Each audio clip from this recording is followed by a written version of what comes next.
Hello everybody, welcome to the third episode of the 5th season of Bate, Papo, which is a public outreach program of the Department of Composition of the School of Music of the Federal University of Rio de Janeiro, which aims to dialogue with musicians about issues relating to the world of musical composition. The project proposes to engage in dialogue with musicians from different aspects, both in concert music, jazz and MPB, without aesthetic restrictions. Videos of programs from the previous 4 years, 2020 to 2023, and this 5th season, 2024, are available on our YouTube channel. Subscribe and activate the bell to receive notifications about upcoming programs. Programs from 2023 onwards are also available in podcast format on Spotify, Apple Music, among other platforms. The team carrying out this project is made up of me, Liduino Pitombeira, and Professor Ian Wagner. And we are honored to welcome today composer, conductor, and Professor RUBÉN Darío Gómez to talk about his musical work, his conducting and teaching activities in music, and his perspectives in the field of musical composition. So Ian will now talk about the biography of our guest, and right after make the first question. Okay, thank you, Liduino. Good afternoon, RUBÉN Darío. Thank you for accepting the invitation. And RUBÉN Darío Gómez is a doctor in musical arts from the University of Nebraska-Lincoln, with emphasis in wind band conducting and composition. He also obtained his Master of Music from Middle Tennessee State University and his Bachelor in Music from Universidad Industrial de Santander, Colombia. He won the American Student Composer Competition held by the Met Winds in Boston.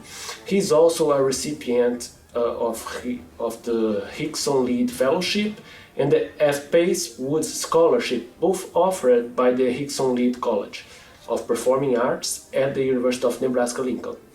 He is the co-director of the Edwardsville Municipal Band and the assistant conductor of the St. Louis Wind Symphony. Well, so RUBÉN, we are going to start with a question that we basically ask for everybody, every composer who come here, that is to ask you to tell us a little bit about your path in composition, path in music, whatever you think that happened to you that led you to this point that you are. Feel free to talk a little bit about other musicians or professors. Yeah, absolutely. Well, first of all, thank you very much for inviting me. I am very honored to be here talking about music, about composition. It's a great pleasure, so thank you very much. Well, I started my career very young with my father. He was a musician. He was an amateur musician. He didn't study music formally, but he was my first teacher. And my first contact with composition was through my father, because he composed very traditional pieces in Colombian rhythms. And I was already in the conservatory, in the local conservatory, so I was able to read and write music. So he asked me to transcribe his pieces into paper, because he didn't know how to write music. So he was composing informally, and I copied his compositions on paper. And I found that activity very fascinating, because, oh my gosh, we can create music and put it on paper so other musicians can write. For me, that was fascinating. Then, also very early in my career, I loved transcribing. I transcribed everything that I heard in the TV or in the radio or any popular song. I was obsessed with transcribing those pieces into paper. I had that facility. That was very easy for me, so I did that a lot. And then probably when I was 13, 14 years old, I started to compose a couple of, you know, very simple pieces by my own. Nothing significant. It was nothing very important. But then when I started, I think it was in the third semester in my university in my hometown, I took a couple of composition classes and counterpoint classes and theory classes, and that was my official start as a composer. I had two very influential people in my career. One was my counterpoint teacher. His name was Adolfo Hernandez. He's my very good friend right now, my colleague. He was my counterpoint teacher, and in that class I discovered that composing was really nice. And the other composer that I had a little later in my career, in my undergrad, was Blas Emilio Teortúa. He's one of the most important composers from Colombia. He's compared in America with Villalobos, with Alberto Ginastera, with Aaron Copland. So he's one of the best composers in the American continent. And he was the director of the School of Music and the composition teacher at my university for probably 8-10 years. And I was very lucky to be at that moment. So he was a huge influence. And then of course I participated in many composition workshops, and I started to write particularly for wind bands, which is my favorite ensemble. But just talking about my beginnings as a composer, that's my beginner. So now the rest we can talk a little more later. Sure. Great. So you are here to conduct your pieces and give master classes in composition for band this coming Wednesday. So I have a question about the importance of wind orchestra to contemporary production. How are they important for contemporary music production and also for music education in our world today? Well, I think it's amazing. It's great. So first of all, for composers, the wind band has a plethora of colors and possibilities to compose. Is the amount of possibilities to create good music is infinite. And the other good advantage, believe it or not, is that if you are a composer, if you are a new composer and you write for band, chances are that your music is going to be performed easily than if you write for orchestra. Yeah. Because there is a joke that if you want your piece to be performed by an orchestra, you have to be deaf, right? But if you are a living composer, and there are many great composers, especially in the U.S., that are trained in the orchestral world, but now they are turning to the wind band because they know that they can play their music. So that's one of the big advantages, is that you can write music, it's gonna be performed, you can learn from that experience, then you can change your style or try to confirm your ideas or try to improve whatever you have in mind and then keep going. That's not the case on other ensembles. So that's the other advantage. Now in the educational world, I think the band has a connection with the people. The band is a group in general that is closer to the communities. You know, we see bands playing in the streets. We see bands playing on parades, on sport events. So there is a connection with people, and every time a kid see a saxophone or a trumpet in a parade or in any informal event, they feel, oh, I want to play that instrument. And what is the best scenario to play? Let's go to the local band, right, or the local school, and that school has a band. And for many students, that's the beginning of their musical career. And some of them at the end can be terrific players or terrific composers or terrific conductors or educators. So I think in the pedagogical standpoint, the wind band is a terrific medium to start a career, regardless if you want to be a musician or not, because in many countries they can keep making music after, let's say, high school, for example. They can keep playing music in community groups or in churches, or so it doesn't. You don't have to be a musician to keep playing instruments. But so from the pedagogical standpoint, I think that's very important. Yeah, and would you mind to tell us a little bit more, maybe the difference between the wind band in Colombia versus US, like how it is to the wind symphony production and especially education in Colombia versus United States? Oh yeah, there are a lot of differences. The main difference in the band movement in the U.S. is that bands are associated with the school system, with the public school system. Yeah. Every school, middle school, high school, have a wind band.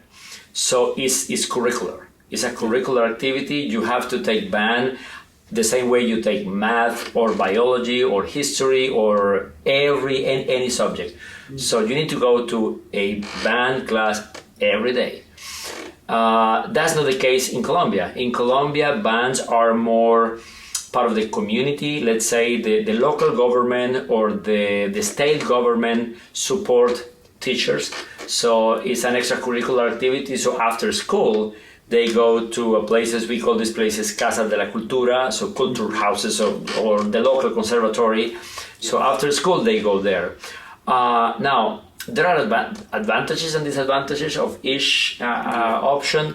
One of the disadvantages of being unassociated with this public school system is that they can quit at any time. So there is a lot of instability in the schools. In the middle of the month, a student can say, "Oh, I don't want to go to band anymore," and that creates a lot of problems in the continuity of the process, which is not the case when they are curricular. You have to be there, and once you sign up for the class, you need to stay there for the semester or the entire year. Sure. Whether you like it or not, but you have to be there. So there are advantages and disadvantages. Now, when it's extracurricular, the big advantage is that you are there because you love it. You really like it, which is, is also a positive thing. I think that's one of the main differences. Now, in terms of quality, I think both countries have a significant quality. I think Colombia has a very strong band movement because our conductors are very well prepared. There are certain communities, certain municipalities or certain states that have a lot of money to support bands. Unfortunately, there are other states that had zero support, which is unfortunate because one of the other difference between Colombia and the US is that you find good bands in the entire country. Mm-hmm. You will see some differences in certain states. For example, Texas is a huge band state. The state of Illinois is good. Florida is good. But even in some states that are not supposed to be the best, bands are still good. Yeah. That you don't see a big differences, but you can see those differences in certain states in Colombia. There are states where the support is very minimum. Yeah. That's another difference. Yeah, thank you. Great. Question now about your work as composer and conductor at the same time. So, how important conduct is in your compositional work, and how do these areas interact? A lot, a lot. I think for me it's very complicated to separate these two activities. When I am studying my pieces as a conductor, let's say I'm preparing the next concert or the next set of pieces, I think as a composer, okay, what is the first theme? What is the first theme? What is the second theme? Or what is here? I think this is a transition, or this is a modulation, or what is happening here? or are we in a development, or are we in a recapitulation of themes, etc. So I am thinking as a composer, and sometimes I'm also trying to not necessarily to copy ideas, but to see what elements can I use or manipulate later on. Sometimes I see a harmonic progression that is interesting, or I see a certain color, certain combination of instruments that, oh, that's very attractive. I can use that in another of my pieces, and vice versa. When I am conducting, when I talk to my ensemble, I talk as the composer, because my job, regardless of my activity as a composer, I am the composer's advocate. So I need to speak on behalf of the composer. I need to defend him or her. I need to be their support. Now, in the other direction, when I am composing, there are moments where I think, okay, what is the best way to conduct this particular passage? Should I put this in 4/4 or in another meter? 11/8. Exactly. Exactly. Those particular meters is like, wait, should I divide it into 2 bars, or can I group them? There is a very famous anecdote. We all know about the revision that Stravinsky made for his music at the end of his career, and he observed his compositions, and he said, "Oh my goodness, this is very difficult to conduct."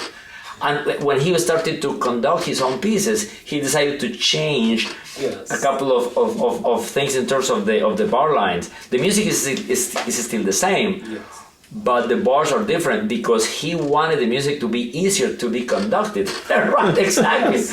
So he discovered that the initial version was very complicated, and I use that a lot also in my composition. Or when I share my music with other colleagues, soloists or conductors or composers, they say, "Can you try a different way to do this, because it's gonna be a challenge for the ensemble." So they don't want me to change the music, but I used to rewrite it in a way that is going to be easier for the conductor, because we don't want the music to be complicated. If you make the music complicated, nobody wants to play it, right? The music that flows easily is the music that players find more rewarding. So again, I can't separate those activities. It's impossible. Thank you. And could you tell us a little bit about your current experience as a teacher and conductor in the Southern Illinois University at Edwardsville? Yeah, absolutely. Yeah, I am the current director of bands at Southern Illinois University, Edwardsville. This is my 4th year in this position. I got that position in 2020 when I finished my DMA degree. And I am the director of bands. I also teach conducting at the undergraduate and graduate level. And also I am a current frequent participant in the composition studio. Even though I am not the composition teacher, we have a terrific colleague, but she invites me very frequently to participate in the studio, sometimes to listen to the compositions that they are doing, or sometimes we have conversation about our own pieces, or sometimes I participate in the juries or in the composition recitals. So that's pretty much my current activity at SIUE. Okay, great. Okay, Ruben, how do you see the current state and future perspectives regarding compositional production for wind orchestras in Latin America? I see a very positive panorama in the world of wind bands in Latin America, especially in regard of composition. I think we have a very talented group of composers interested in writing for band. Of course, we have a big tradition of wind band in certain countries, in Brazil, in Colombia, in Argentina, in Venezuela. but also we are seeing a lot of young composers interested in writing for wind band, and I think that's very, very important because they are creating a new language, a new voice that the world needs right now. I think, especially in my experience in the US, every time we program a music by a Latin American composer, they see that it's a new voice, it's an interesting voice, and they appreciate those voices a lot. Probably is the rhythmic content, probably is the harmonies, probably the colors that we use, or a combination of all of them, or the stories that we are telling, because many of our compositions tells us about stories that we have, traditions in our countries that they don't know. So those are excellent elements to write music. So I think is very positive, and right now I see many composers being programmed in the US. Not the quantity that I would like, to be honest. I think we need to program more, but also we have a huge tradition of American composers, of European composers writing for band for many years, and competing with that tradition is not an easy task. And we also don't want to neglect those traditions. We don't want to cancel those traditions, because how can you cancel Holst? How can you cancel Granger? Those pieces needs to be there. But we are programming more. We are programming pieces by Latin American composers. So I think we are in a very positive moment. And I want to take this moment, this opportunity, to invite composers to write for wind band, because there is a good opportunity for you to be played. So your compositions are going to be performed. That's for sure. You will find a band here or in another country that is going to play your music. So if you are interested in having your music being performed, go to the wind band, and you will find good memories and good opportunities to have your music being performed. Great, it's great advice. Absolutely. Yes, and now could you talk a little bit about your work, Montanha Mágica? That is one of the pieces that.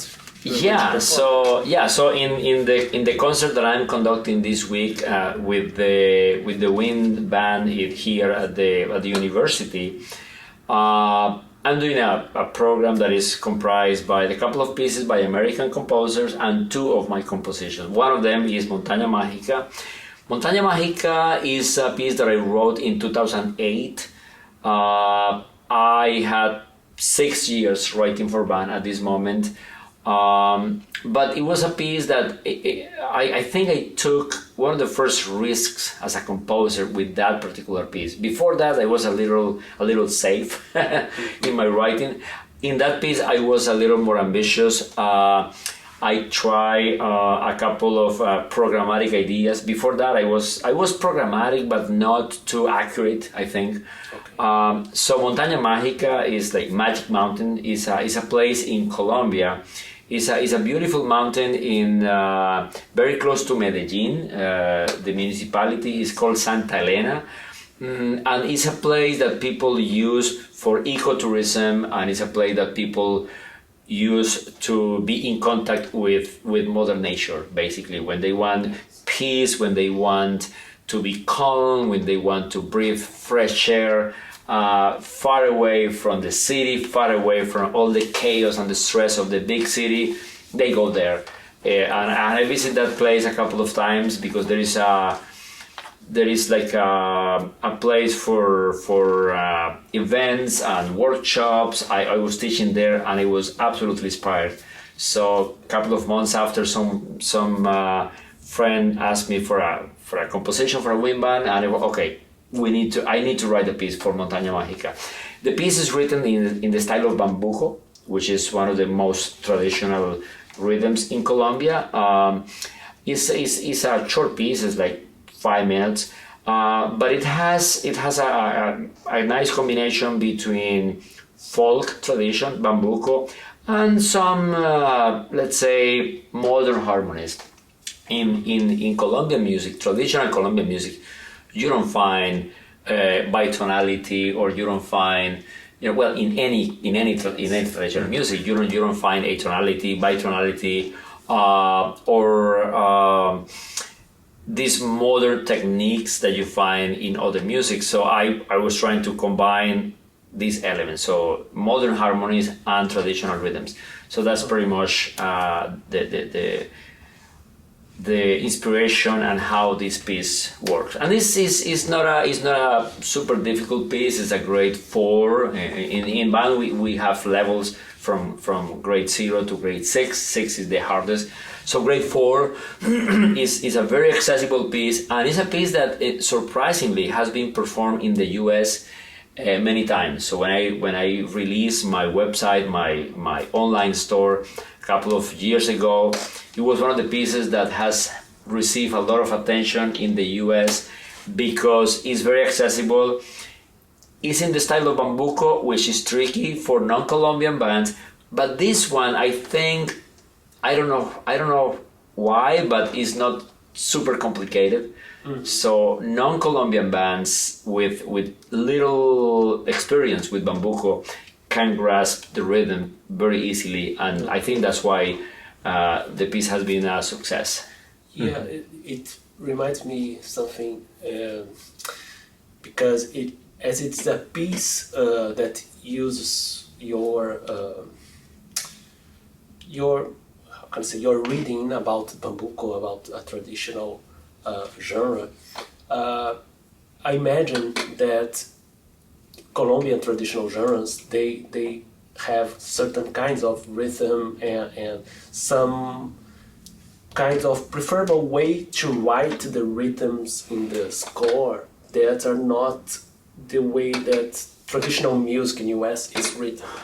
Yeah, especially the traditional music is basically compound meter, and I believe bambuco is not. I'm not sure, but because in Brazil we have very few compound meter traditional music compared to simple meter, so this is usually a challenge. And Oh, absolutely. Yeah, how to write your rhythms is a challenge. Yeah, the bambuco is in 6/8, but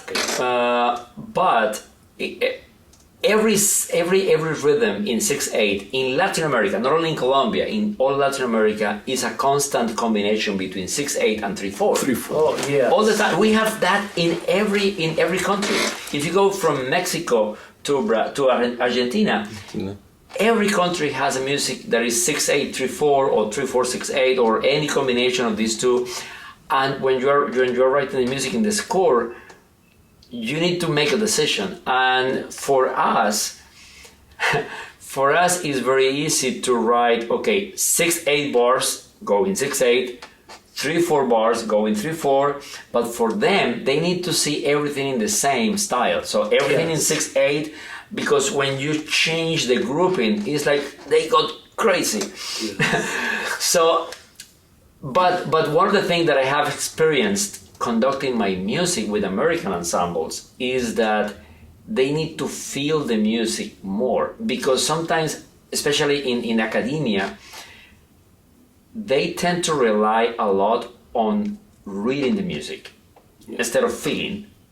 You know, when I play, for example, any rhythm, bambuco, or I have a lot of pieces in the style of cumbia, I spend the first 30 minutes of the rehearsal just trying to teach them the rhythm, trying to make them feel the music. So I use a lot of exercises with my body. I ask them to move, they stand up and they dance a little bit, or I try to teach them the rhythm of tambora, the rhythm of huache, the rhythm of congas, so they feel the rhythm in their bodies.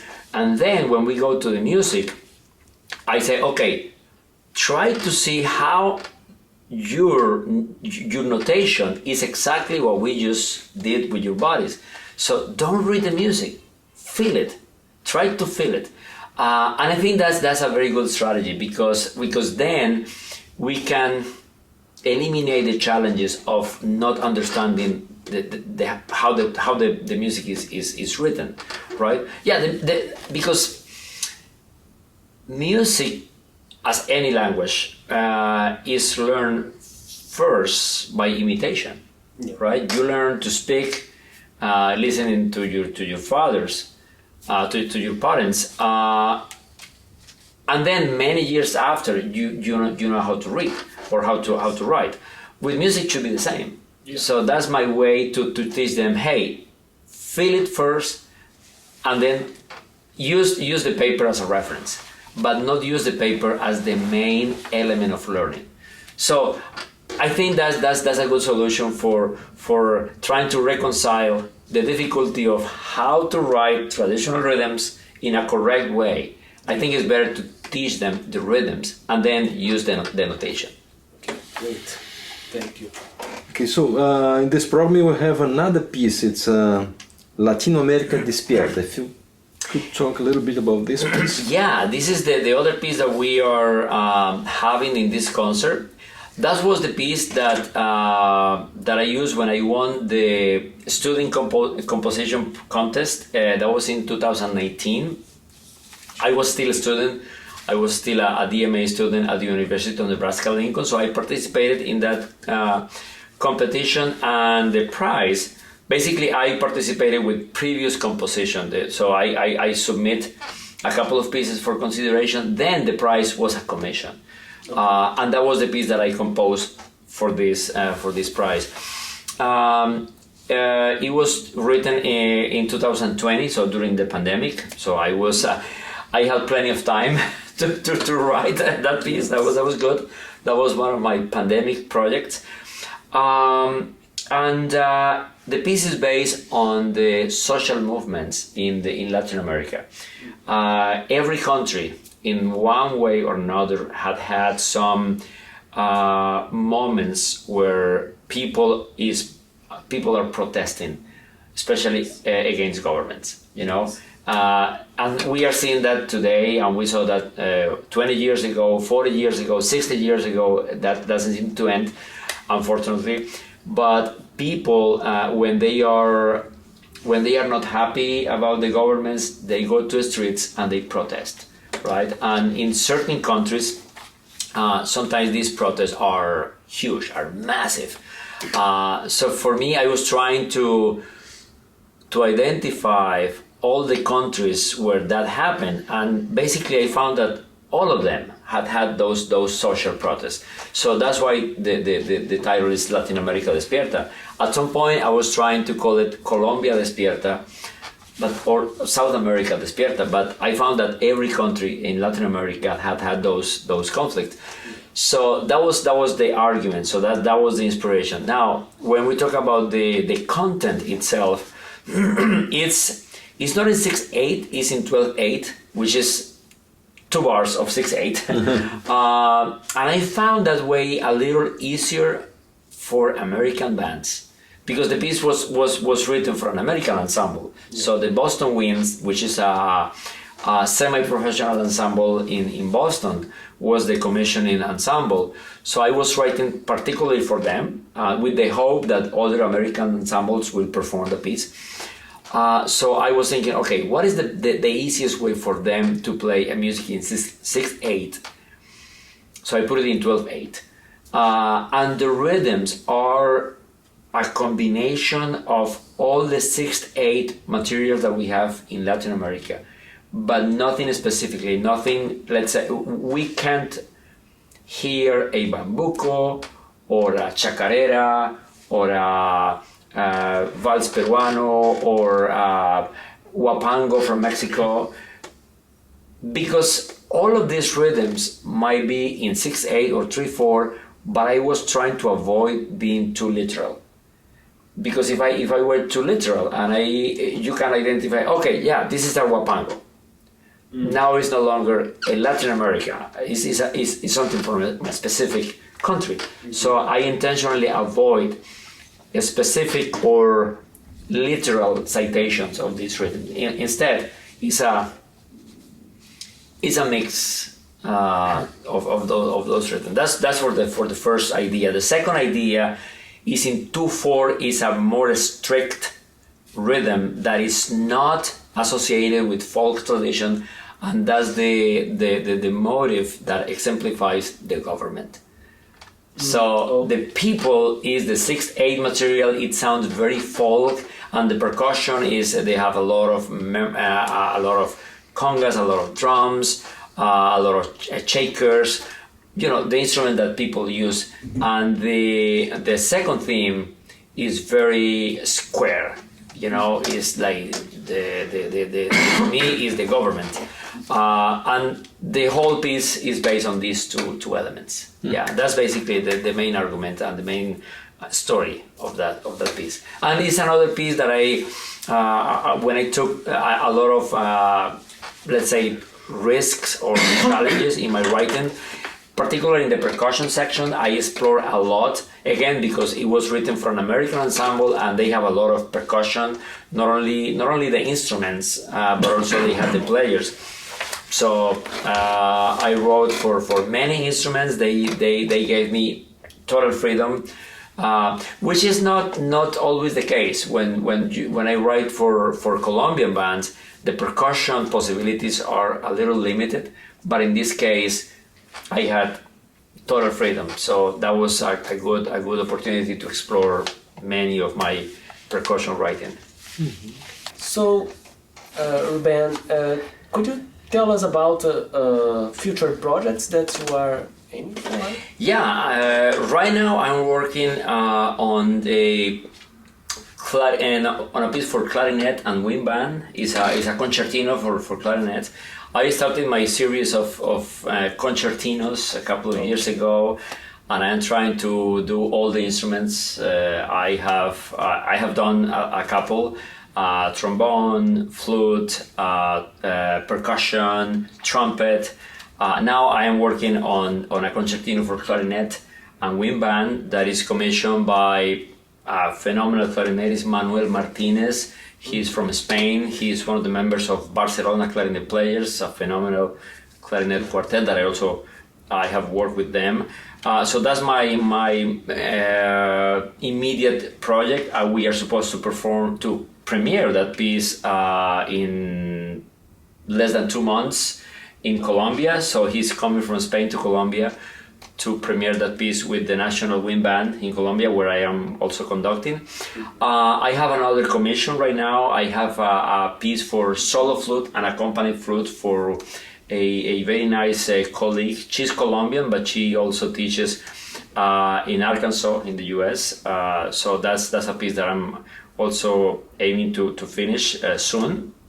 And I also want to do my second suite a la Colombiana. So my suite a la Colombiana was my very first piece for band, written in 2003, and all of a sudden it became a very popular piece. It was my first piece, but everybody played it.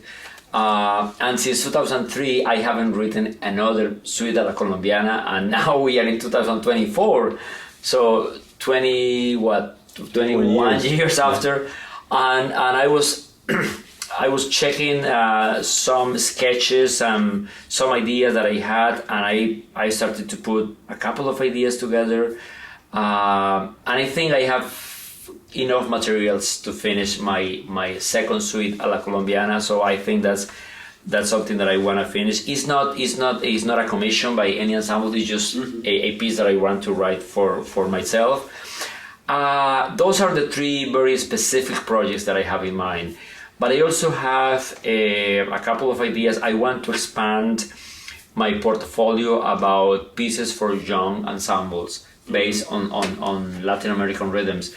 Over the last years, when I am very fortunate to conduct or to guest conduct many honor bands in the US, which are bands made by the best musicians in every state or every city or every district.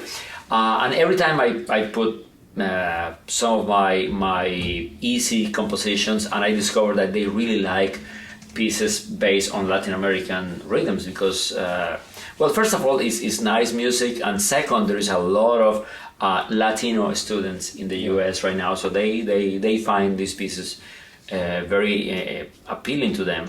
So I'm trying to expand my catalog on pieces on, let's say, grade 2, grade 3, so pieces that are accessible to young ensembles. So those are my next projects. Some of them are like short-term projects, some of them are long-term, but those are my future composition plans. Great. Okay. Great. I think that's it. We thank you very much for this wonderful afternoon here with us, talking about your music, and we also thank you for your stay here at Federal University of Rio de Janeiro, and we hope we can continue our collaboration. And if you want to say your last message to our public, to our students. Well, I am very happy. Thank you for the opportunity to speak to all of your audience today. This is a great time.